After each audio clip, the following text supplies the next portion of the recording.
ಒಂದೇ ಸಂಬಳ, ಒಂದೇ ನಗರ, ಒಂದೇ ವಯಸ್ಸು. ಆದರೆ 10 ವರ್ಷಗಳ ನಂತರ ಒಬ್ಬ ಕೋಟ್ಯಾಧಿಪತಿ ಮತ್ತೊಬ್ಬ ಸಾಲಗಾರ. ಯಾಕೆ? ಯಾಕೆಂದ್ರೆ ಅವರು ಎಷ್ಟು ಸಂಪಾದಿಸಿದ್ದಾರೆ ಅನ್ನೋದು ಮುಖ್ಯ ಅಲ್ಲ, ಸಂಪಾದಿಸಿದ ಹಣ ಹೇಗೆ ಬಳಸಿದ್ರು ಅನ್ನೋದು ಭವಿಷ್ಯವನ್ನ ನಿರ್ಧಾರ ಮಾಡುತ್ತೆ. ನಮಸ್ಕಾರ, ನೀವು ನೋಡ್ತಾ ಇದ್ದೀರಾ ಸುಮನ್ ಟಿವಿ ಬಿಸ್ನೆಸ್. ನಾನು ನಿಮ್ಮ ಮಹೇಶ್ ದಂಡು.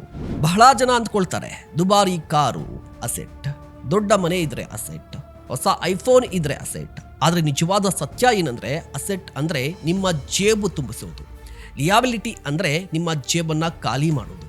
ಇದೇ ರಿಚ್ ಪೀಪಲ್ ರಹಸ್ಯ. ಒಂದು ಸಣ್ಣ ಎಕ್ಸಾಂಪಲ್ ಹೇಳ್ತೀನಿ. ಇಬ್ಬರು ಸ್ನೇಹಿತರಿಗೆ ತಲಾ 10 ಲಕ್ಷ ರೂಪಾಯಿ ಸಿಗುತ್ತೆ. ಒಬ್ಬ ವ್ಯಕ್ತಿ ಈ ಹಣದಿಂದ ಕಾರನ್ನ ಖರೀದಿ ಮಾಡ್ತಾನೆ. ಇದರಿಂದ EMI, ಇನ್ಸೂರೆನ್ಸ್, ಮೇಂಟೆನೆನ್ಸ್, ಪೆಟ್ರೋಲ್ ಹೀಗೆ ಪ್ರತಿ ತಿಂಗಳು ಖರ್ಚು ಹೆಚ್ಚಾಗಿ ಜೇಬು ಖಾಲಿ ಆಗ್ತಾ ಇತ್ತು.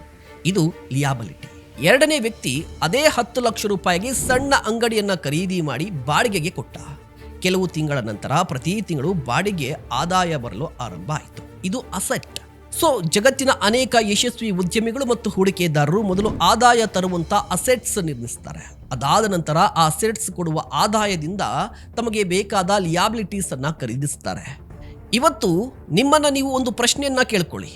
ನೀವು ಸಂಪಾದಿಸ್ತಾ ಇರುವಂತಹ ಹಣದಿಂದ ಆದಾಯ ತರುವಂತ ಅಸೆಟ್ಸ್ ನಿರ್ಮಿಸ್ತಾ ಇದ್ದೀರಾ, ಅಥವಾ ನಿರಂತರ ಖರ್ಚು ಹೆಚ್ಚಾಗುವಂತ ಲಿಯಾಬಿಲಿಟೀಸ್ ಮಾತ್ರ ಖರೀದಿ ಮಾಡ್ತಾ ಇದ್ದೀರಾ ಅಂತ ಹೇಳಿ.